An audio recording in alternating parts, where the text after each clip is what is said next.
In a week marked by escalating executive action and a palpable shift in the nation's institutional landscape, the Trump administration has demonstrated an assertive, often confrontational approach across key sectors from economic data integrity to higher education and public health.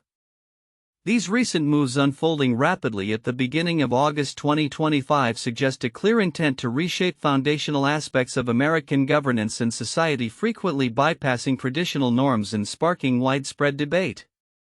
The most immediate and jarring development arrived on Friday, August 1, when President Donald Trump ordered the termination of Erica McIntyre, the Commissioner of the Bureau of Labor Statistics (BLS). This dramatic dismissal occurred mere hours after the BLS released a jobs report indicating a significant slowdown in hiring. The report revealed that the U.S. economy added a mere 73,000 jobs in July, a figure well below expert estimates. Compounding the concern, the BLS also revised down May and June's job numbers by over 200,000, painting a bleaker picture of recent economic performance. President Trump, without citing any evidence, took to Truth Social to denounce the data as rigged, asserting that McIntyre, whom he labeled a Biden appointee, had manipulated the numbers for political purposes. He declared the need for accurate jobs numbers and vowed to replace her with someone much more competent and qualified. The firing, confirmed by an administration official to NBC News, sent shockwaves through Washington, a city already accustomed to waves of high-level terminations within the nascent 7 months of Trump's second term. Critics were swift to respond, with Max Stier, CEO of the Nonpartisan Partnership for Public Service, stating, "President Trump is once again destroying the credibility of our government by firing expert and nonpartisan officials because he does not like the facts that they present. Governments that go down this path find themselves in ugly territory very quickly." Former Labor Department officials echoed these concerns, with Julie Su, a former Labor Secretary during the Biden administration, highlighting that the BLS's work is done largely by expert career staff who do their jobs with care and pride, staff who have also been attacked and vilified by this president. Daniel Coe, a former Labor Department Chief of Staff, emphasized on X that nobody is faking numbers. Revisions happen all the time, explaining that data collection lags are a routine part of economic reporting due to the scale of the U.S. economy and survey response rates. The administration's stance stands in stark contrast to Trump's own past praise for BLS reports when they delivered favorable news, such as in April, May, and June, when he lauded great jobs numbers and claimed they proved his administration was revitalizing the economy. This politicization of economic data, historically considered the gold standard due to the independence of agencies like the BLS, raises alarms about the potential erosion of trustworthy information, which is vital for businesses, consumers, lending, and policymakers. Labor Secretary Lori Chavez DeRemer, while confirming McIntyre's dismissal, affirmed that our jobs numbers must be fair, accurate, and never manipulated for political purposes. Bill Wietrowski, the deputy commissioner who assumed his role during the Obama administration, will now serve as acting chief during the search for a replacement. Beyond the economy, the administration has also intensified its pressure campaign against American universities, threatening to cut off funding and restrict international student enrollment. Critics view this as a direct assault on academic freedom, with President Trump and his allies singling out some of the nation's wealthiest schools, accusing them of being bastions of antisemitism and ideological indoctrination. Since January, the administration has targeted institutions including Brown, Columbia, Cornell, Duke, Harvard, Northwestern, the University of Pennsylvania, Princeton, and UCLA for federal funding limitations. A task force dedicated to rooting out antisemitism has placed particular scrutiny on 10 prominent universities, including George Washington University, Johns Hopkins, NYU, UC Berkeley, the University of Minnesota, and USC. The University of Virginia also faced demands for its president's resignation amidst a Justice Department inquiry into diversity, equity, and inclusion efforts. In a significant shift, several universities have opted to negotiate with the White House, with Brown, Columbia, and Penn reaching deals in July. Penn agreed to implement policies regarding transgender athletes and issued an apology concerning Leah Thomas's past participation without financial penalty. Colombia, facing accusations of tolerating antisemitism, agreed to a suite of policy changes and a substantial $200 million fine to the U.S. government. Brown struck a similar deal, directing a $50 million payout to state workforce development organizations rather than the federal government, with both Brown and Colombia securing provisions to limit future administration involvement in academic affairs.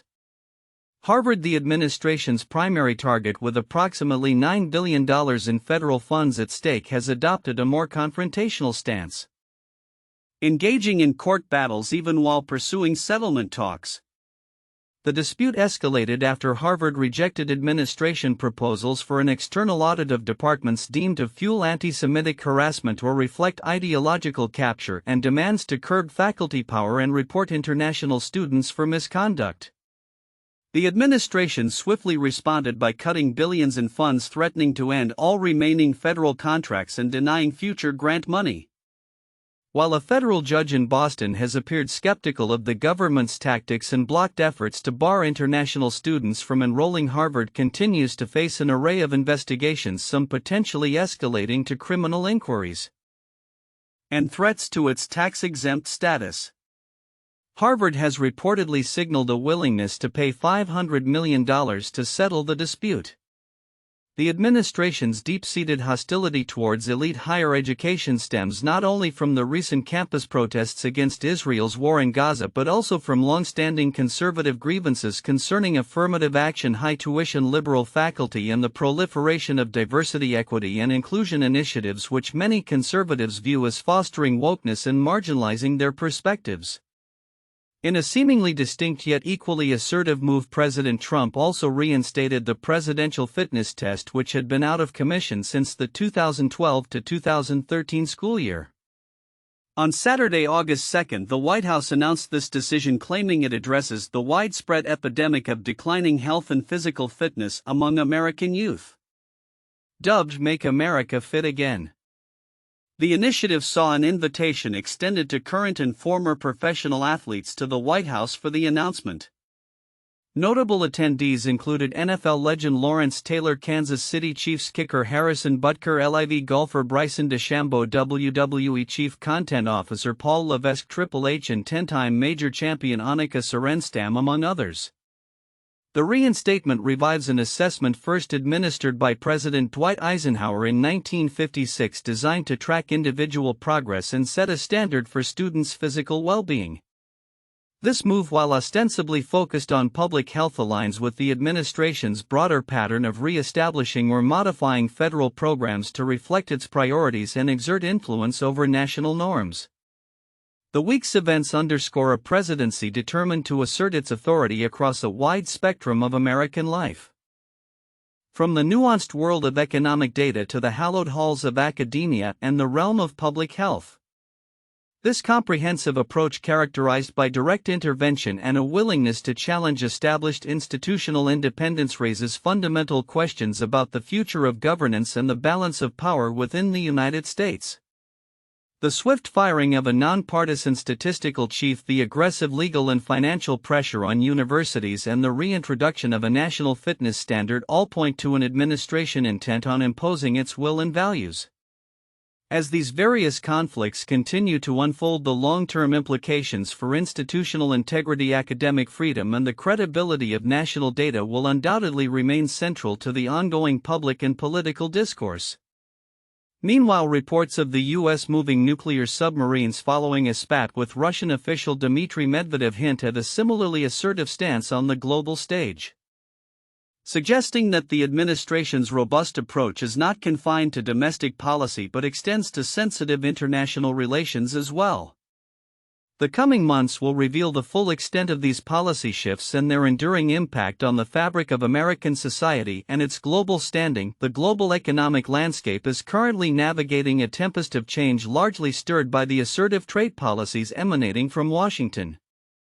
In a week marked by sweeping new tariffs, volatile market reactions, and an unprecedented challenge to the independence of economic data, businesses and nations worldwide are grappling with the immediate and long-term implications of President Trump's America First agenda. This latest flurry of activity signals a significant reshaping of international commerce with reverberations felt from corporate boardrooms to national treasuries. At the epicenter of this economic upheaval are the expansive new tariff rates unveiled by the Trump administration, targeting dozens of trade partners in a bold move to rebalance global trade flows. The impact has been immediate and far-reaching, even touching the venerable investment portfolio of Warren Buffett.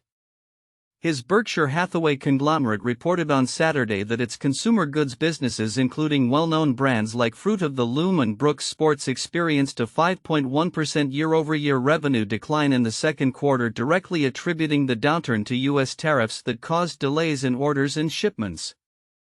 This hit underscores the widespread nature of the tariff sting, prompting Buffett himself to strongly defend free trade at Berkshire's annual meeting in May, asserting that tariffs should not be used as a weapon and that balanced trade is good for the world. The new tariff regime, formalized by executive order, sets a baseline minimum rate of 10% across all partners but escalates significantly for many. Canada, for instance, faces a sharp hike to 35%, while Switzerland is bracing for a steep 39% tariff on its exports, a rate that Swissmem Deputy Director Jean-Philippe Cole described as a massive shock for the export industry and for the whole country. This has put tens of thousands of Swiss jobs at risk, although the nation's critical drug sector received an exemption from these specific duties. Other nations like South Korea and the EU are set to face 15% tariffs, with India facing a 25% levy, partly due to perceived high existing tariffs and its ties to Russia. Even Brazil has been hit with a 50% tariff justified by a 1977 law related to the prosecution of its former president Jair Bolsonaro, though key U.S. imports like orange juice and Embraer aircraft parts have been exempted. The administration also announced the end of the de minimis exemption for low-value imports under $800. Ensuring tariffs will apply to these goods from late August, a significant blow to online retailers. The ripple effect of these tariffs is evident across diverse sectors. Footwear giants like Nike, Deckers and On Holding are under immense pressure, while luxury automakers Aston Martin and Porsche have issued profit warnings and cut outlooks respectively, with Porsche reporting a $462 million hit from tariffs in the first half. Harley-Davidson also missed profit estimates, attributing the shortfall to the ongoing trade disputes. Consumer goods behemoths like Procter & Gamble, Mondelez and L'Oreal have announced plans to raise prices to offset higher costs, with P&G anticipating a staggering $1 billion hit to its profits in the coming fiscal year. Federal Reserve Chair Jerome Powell acknowledged the early beginnings of tariff-driven inflation, noting that companies are crossing the street in a group to raise prices, signaling a broader inflationary trend. The Bank of Japan has also warned that Japanese firms' profits are likely to fall, leading to downgraded capital expenditure plans, signaling caution over an expected hit to its export-dependent economy. Amidst the broad impositions, the administration has also engaged in a flurry of nuanced trade negotiations.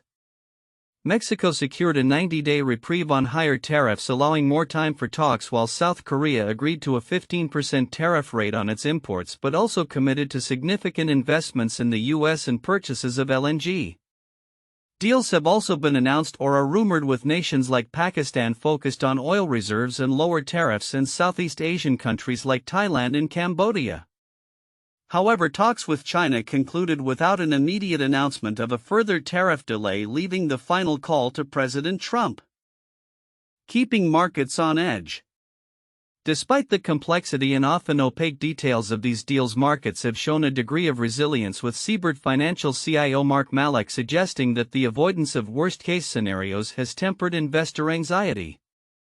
Compounding the economic narrative, a domestic political storm erupted following the release of a weaker-than-expected July jobs report.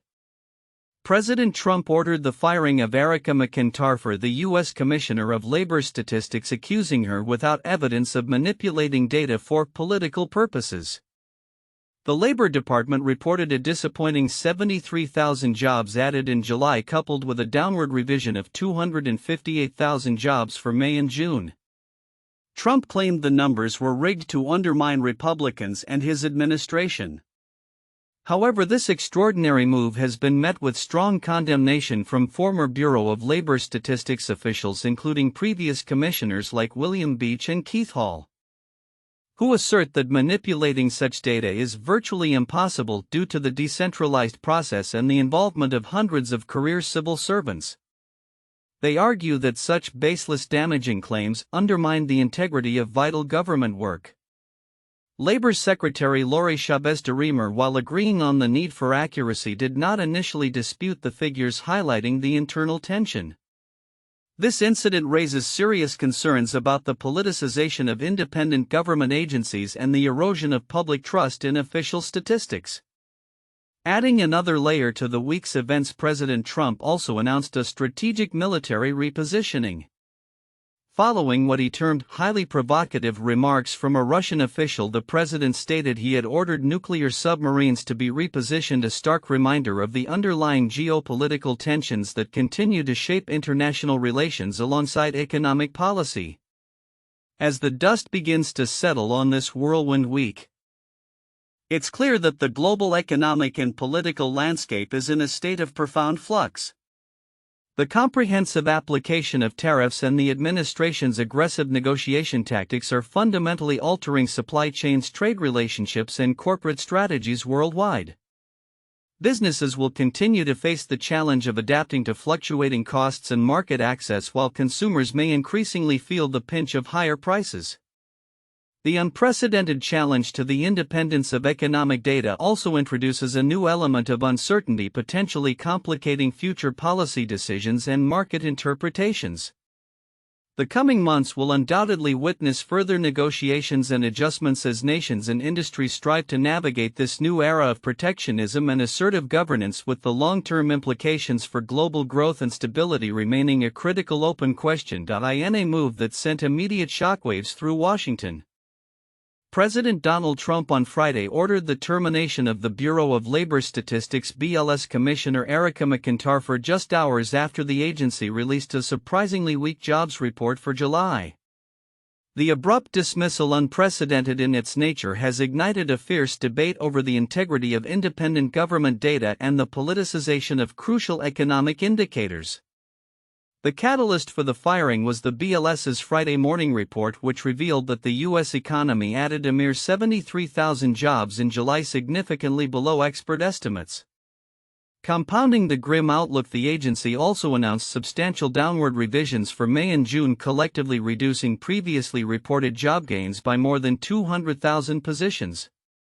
Reacting swiftly on Truth Social, President Trump launched an attack on McIntyre, claiming the numbers were rigged and manipulated for political purposes to make the Republicans and me look bad, though he offered no evidence to support these assertions.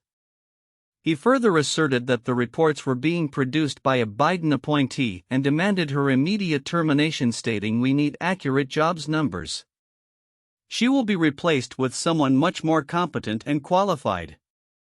An administration official later confirmed to NBC News that McIntyre had indeed been fired. McIntyre, who had served as BLS Commissioner since January 2024, was nominated by President Joe Biden in July 2023 and received overwhelming bipartisan confirmation from the Senate with an 86-8 vote, a testament to her professional standing.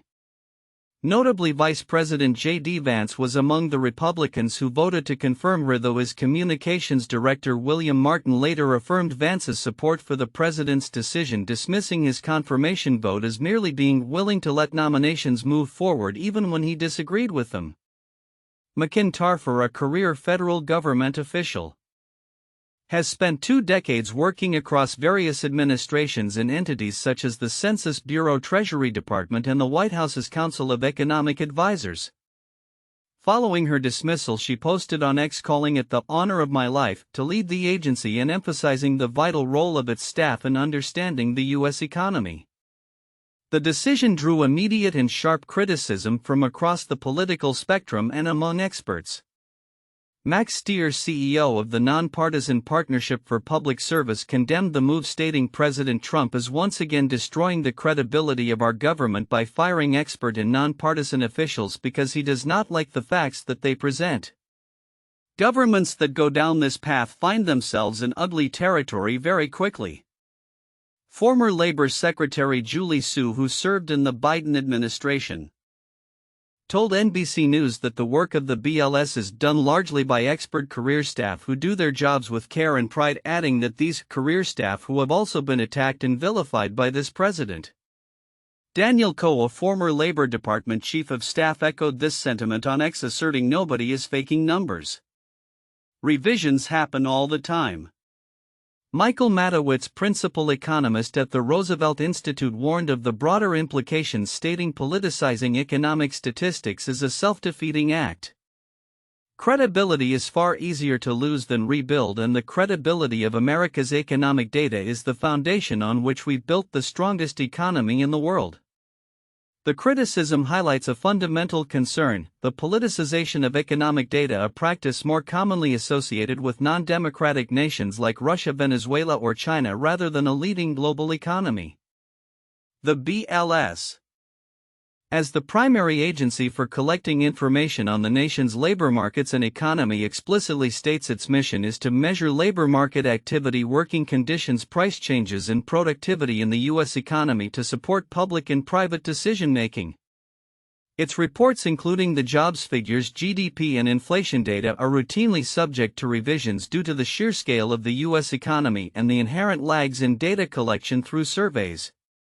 Experts universally agree that such revisions are a standard part of the statistical process and do not imply wrongdoing or manipulation. This stands in stark contrast to President Trump's past pronouncements, where he lauded BLS reports as great jobs numbers when they reflected favorably on his administration in April, May, and June. Labor Secretary Lori Chavez de Remer announced that Bill Wietrowski, the deputy commissioner who began his role during the Obama administration, would serve as acting chief during the search for a replacement.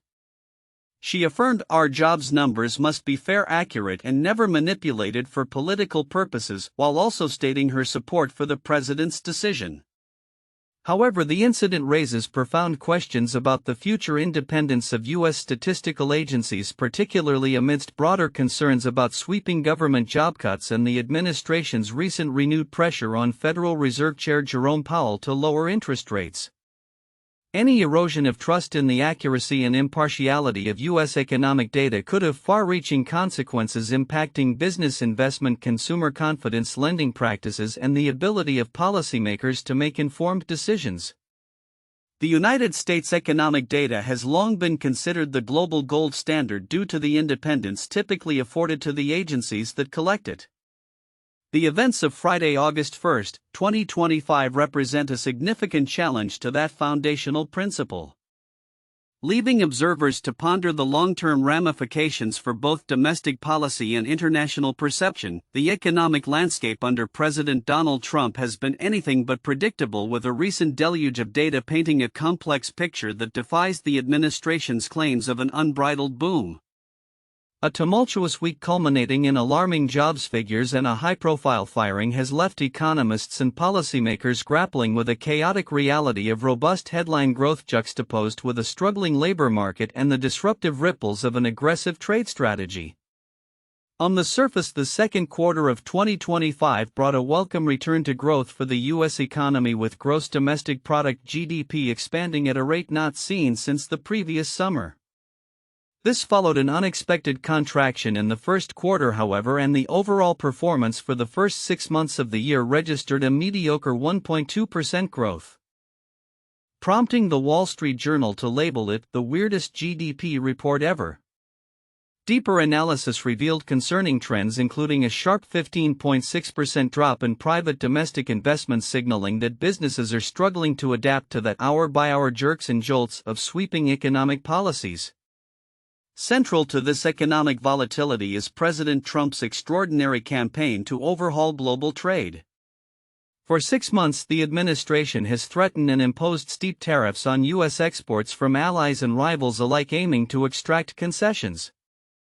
This unpredictable rollout has had bizarre consequences. Firms anticipating tariffs stockpiled goods in the first quarter, causing an unprecedented surge in imports that pushed growth into the red.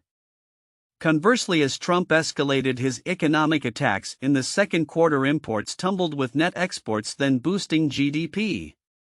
Despite announced deals with the European Union and Japan, uncertainty persists, particularly with China. As trade truce deadlines loom and promised agreements with partners like Mexico and India remain unfinished or vaguely defined.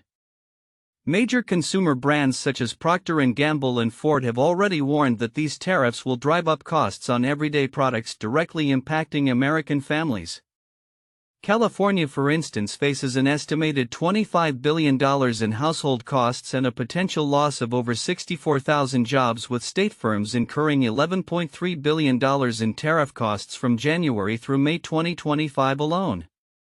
The Port of Los Angeles is reportedly operating at only 70% capacity, and Southern California has seen a 40% decline in job postings related to trade and logistics. As Fox Business bluntly put it, tariffs cost their a tax.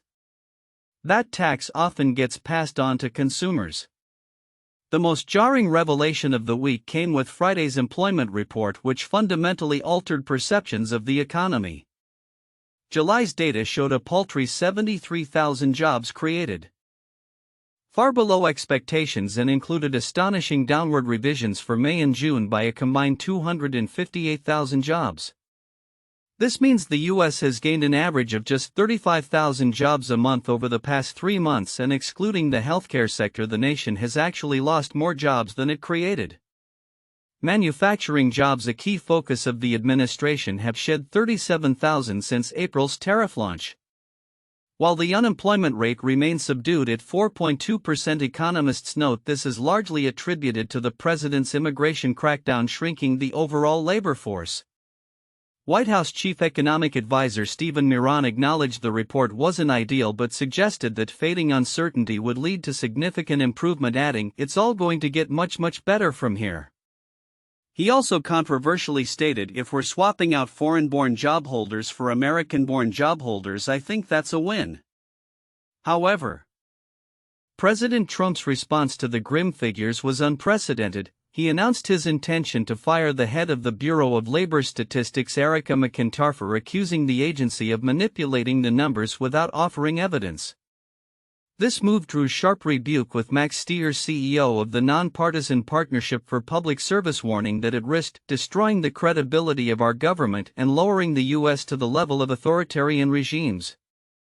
Adding another layer of tension, the Federal Reserve has continued to defy President Trump's persistent demands for interest rate cuts.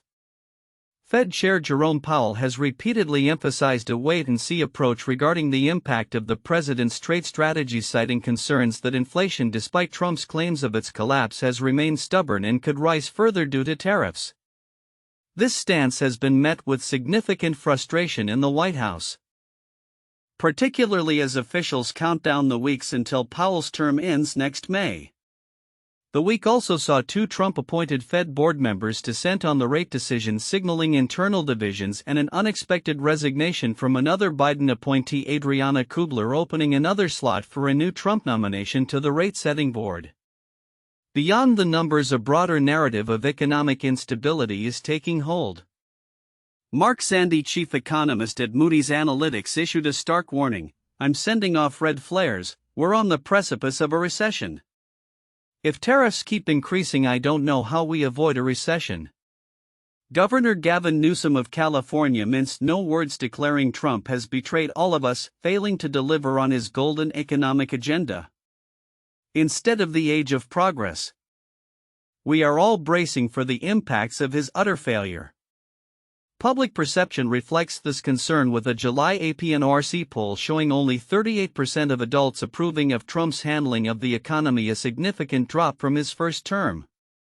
While the White House maintains a rosy outlook, with spokesman Kush Desai asserting that the best is yet to come as deregulation, fairer trade, and pro-growth tax cuts take effect, critics like EY Parthenon chief economist Greg Dacko summarized the situation as troubling. A weakening economy, slowing labor market, rising inflation, rising tariffs, political influence on a statistical agency, more political influence on Fed, tensions with Russia, and the onset of a market correction.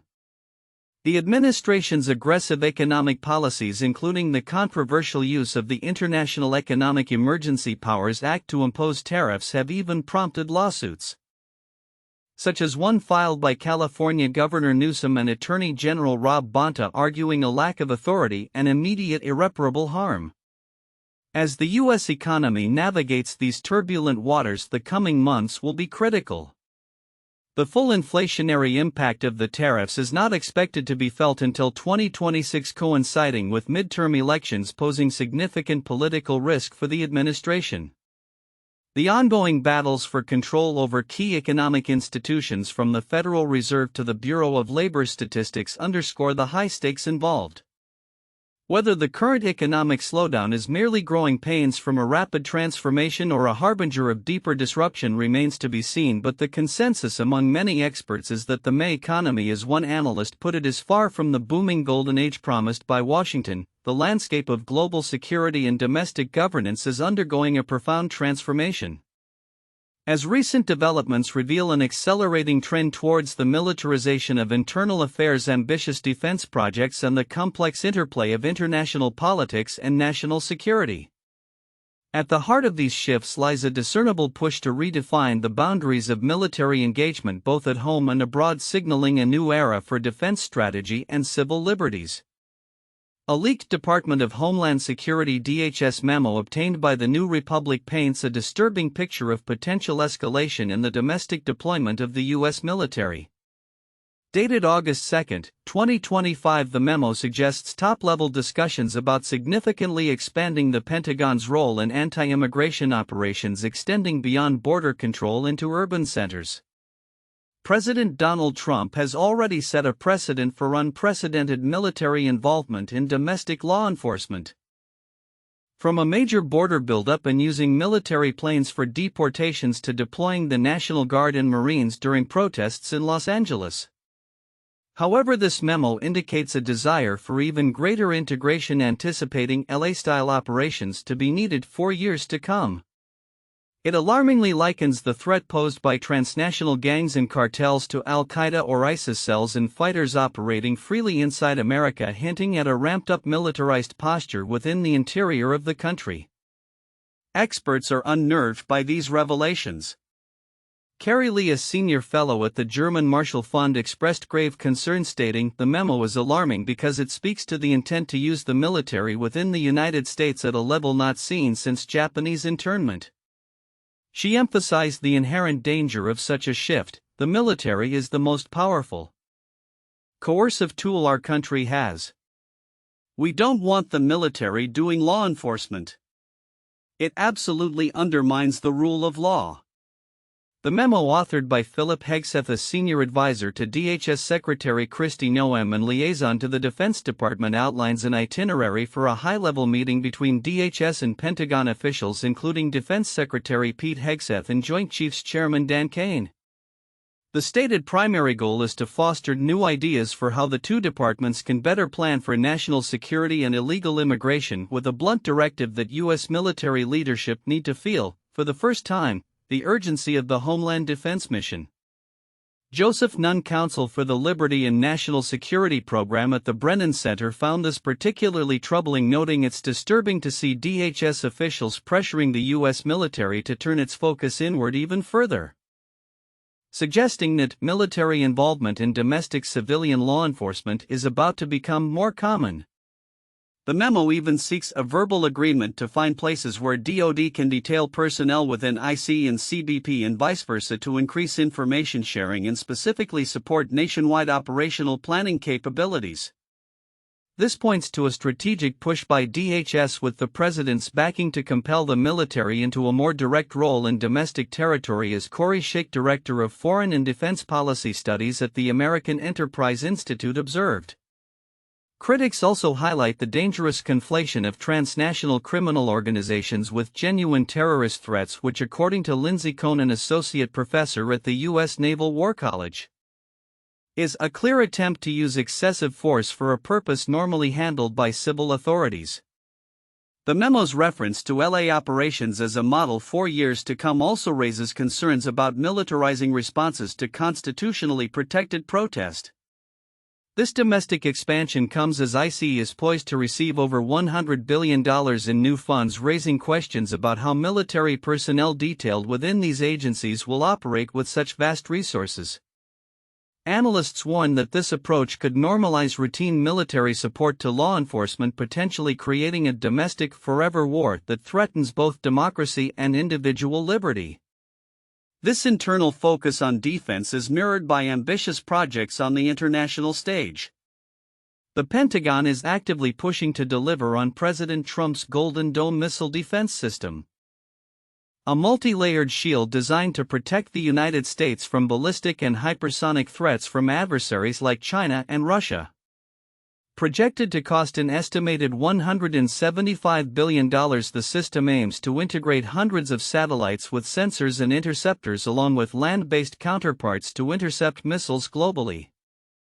Defense Secretary Pete Hegseth, a key figure in the domestic military expansion, has controversially circumvented traditional Defense Department oversight for the Golden Dome, granting Space Force General Michael Getline sole authority over contracts and technology procurement. A major Phase 1 test of the system is strategically scheduled just before the 2028 election, with a Pentagon official admitting they want a win to point to in November 2028. Despite the political urgency, the project faces significant technical hurdles and skepticism, with officials acknowledging it is technically very risky and General Getline himself questioning the economic viability and scalability of building the vast number of required space-based interceptors. This massive investment in missile defense also aligns with broader geopolitical shifts, where increasing global instability and demands for heightened defense spending, such as Trump's 5% NATO spending target, are creating a new era of opportunity for the defense sector, potentially triggering a European arms race.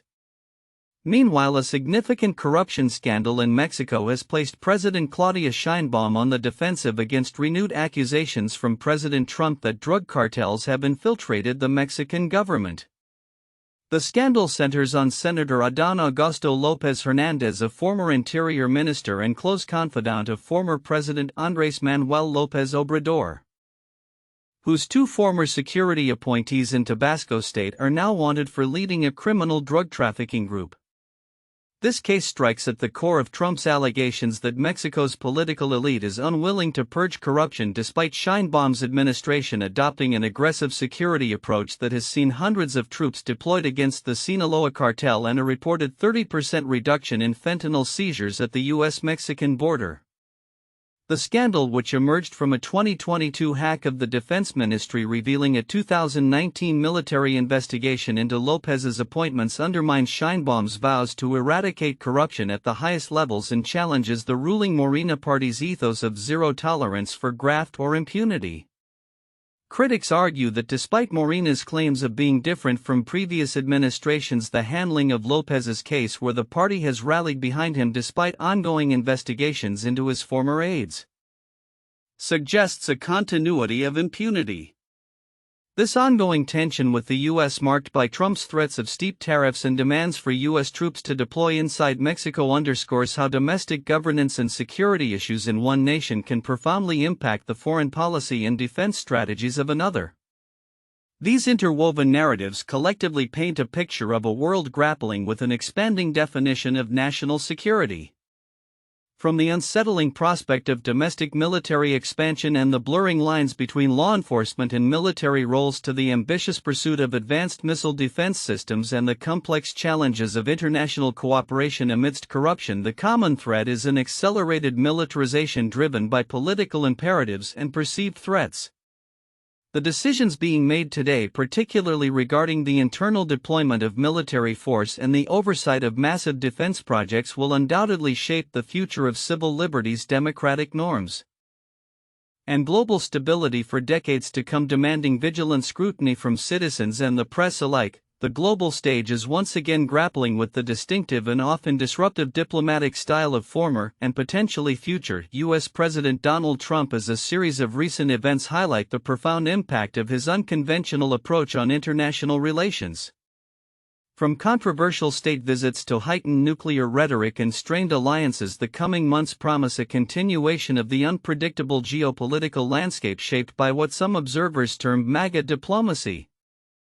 One focal point of this diplomatic dance is the United Kingdom, where Trump is slated for 2 visits this year: a private trip to his Scottish golf resorts and a full-blown state visit in September, complete with a welcome from King Charles III.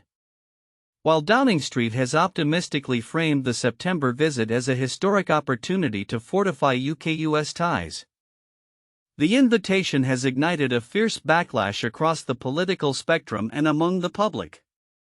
Protesters recalling the baby Trump balloon from his last state visit are actively planning demonstrations accusing Trump of propagating hate, accelerating climate breakdown, and undermining democratic norms. In Westminster, several MPs have vocally opposed the state visit, some even urging Parliament to deny him a platform, though White House sources insist no parliamentary address is anticipated, emphasizing the purely diplomatic nature of the trip. The question remains whether this high-profile engagement will indeed strengthen transatlantic bonds or risk becoming a diplomatic misstep that alienates segments of the British populace. Simultaneously, tensions with Russia have flared, showcasing the volatile nature of high-stakes rhetoric. Following what he described as highly provocative statements from former Russian President Dmitry Medvedev regarding the risk of nuclear war, President Trump announced on Friday, August 2, that he had ordered 2 nuclear submarines to be positioned in the appropriate regions. This move came after Medvedev warned Trump to watch his words and reminded him of Russia's Soviet-era nuclear capabilities. Security analysts have largely characterized Trump's order as a rhetorical escalation rather than a significant military one, noting that U.S. nuclear-powered submarines are already consistently deployed and capable of striking Russia. Daryl Kimball, executive director of the Arms Control Association, condemned the exchange as irresponsible and inadvisable, asserting that no leader or deputy leader should be threatening nuclear war, let alone in a juvenile manner, on social media. Hans Christensen of the Federation of American Scientists echoed this, stating the subs are always there all the time and don't need to be moved into position, and that Trump was creating a commitment trap by fueling expectations of nuclear escalation. This public clash, largely played out on social media, underscores Trump's mounting frustration with Russian President Vladimir Putin's failure to negotiate an end to the ongoing invasion of Ukraine, even as experts like Evelyn Farkas of the McCain Institute played down the likelihood of nuclear conflict, viewing Trump's actions more as signaling than a prelude to confrontation. Further illustrating the complexities of this diplomatic era is the strained relationship with Malaysia, a long-standing U.S. partner in Southeast Asia. The nomination of right-wing influencer Nick Adams as the next U.S. ambassador to Malaysia has caused widespread dismay. Adams, by his own account, a wildly successful and extremely charismatic figure with a physique of a Greek god, is described as lacking relevant diplomatic experience and possessing a temperament and expressed opinions, particularly on Islam and Israel, that starkly clash with the sentiments of the majority Muslim, socially conservative nation. This brash ambassadorial pick, coupled with the Trump administration's imposition of punishing tariffs, a 24% rate on Malaysian goods set to increase to 25% if no deal is reached by August 1, has led to significant grievance. Despite Malaysia's substantial trade surplus with the U.S. and the latter being its largest investor, the tariffs and the perceived overt U.S. disregard for diplomatic norms are pushing Kuala Lumpur to reconsider its allegiances. Beyond trade, U.S. pressure on American higher education institutions has also impacted educational ties with Malaysia's government, now halting government-funded scholarships for students to the U.S., citing risks inherent in Trump's policies. This confluence of factors has prompted Malaysia to pursue a more determinedly non-aligned neutrality and strategic pragmatism, with Prime Minister Anwar Ibrahim's administration reportedly drifting towards China and even planning to join the BRICS economic bloc. This shift exemplifies how a baldly transactional and one-sided approach can burn bridges, potentially undermining U.S. influence in a strategically vital region and inadvertently playing into the hands of rivals like China. These disparate events, the contentious UK visit, the heightened nuclear rhetoric with Russia, and the unraveling of diplomatic norms with Malaysia, collectively paint a vivid picture of a foreign policy doctrine that prioritizes unilateral action, transactional gains, and often a disregard for established diplomatic protocols and the sensitivities of allies. The underlying threat is a willingness to disrupt, to challenge long-held assumptions, and to engage in public confrontations, whether through social media or controversial appointments. This approach, while lauded by some as decisive and unburdened by traditional constraints, is viewed by others as reckless and detrimental to global stability and the fabric of international cooperation. As the world watches these dynamics unfold, the implications for global stability, alliance structures, and the future of international diplomacy remain profound. The coming months will undoubtedly test the resilience of existing partnerships and the willingness of nations to adapt to a foreign policy paradigm that values disruption over conventional consensus. Whether this turbulent period ultimately leads to a redefinition of international relations or a return to more predictable diplomatic engagements will be a critical development to observe.